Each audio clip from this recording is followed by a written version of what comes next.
নমস্কাৰ, আমি গুৱাহাটী সাতগাঁৱৰ পৰা ওলাইছোঁ। আপোনালোকে দেখি আছে উজনি অসমৰ যিসকল লোক বানকাণ্ডৰ ফলত ভুগিবলগীয়া হৈছে, তো তাৰ ফলত আমি এটা বান সাহায্যৰ সেয়া ওলাইছোঁ। তো আপোনালোকে চাব পাৰে।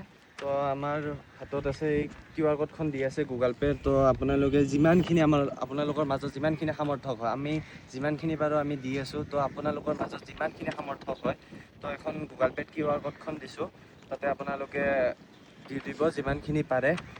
আৰু তো আপোনালোকে যিমানখিনি দিয়ে, তো আপোনালোকৰ যাতে পইচাখিনি অথলে নাযায় পইচাখিনি, তাৰ কাৰণে আমি এটা ইনষ্টাত QR কোডখন ৰাখি থৈছোঁ।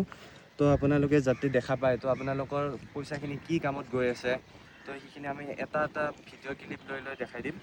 তো যিহেতুকে দেখাই পাইছে আপোনালোকে বাকী আপোনালোকে ইনষ্টাগ্ৰামত যাই কেনে চাব পাৰে, QR কোডখন দিয়া থাকিব তাতে। আৰু যিমান পাৰে আৰু QR কোডত আপোনাৰ 1 টকা পাৰে, 2 টকা পাৰে, যিমান পাৰে দিব পাৰে। QR কোডত আপোনালোকে চব দেখা পাই থাকিব ভিডিঅ' আমি কি কৰিছোঁ, কি কৰা নাই, চব চাব পাৰিব। আপোনালোকে জাষ্ট যিমান পাৰে সহায় কৰিব, সেইটো কাৰণে ধন্যবাদ।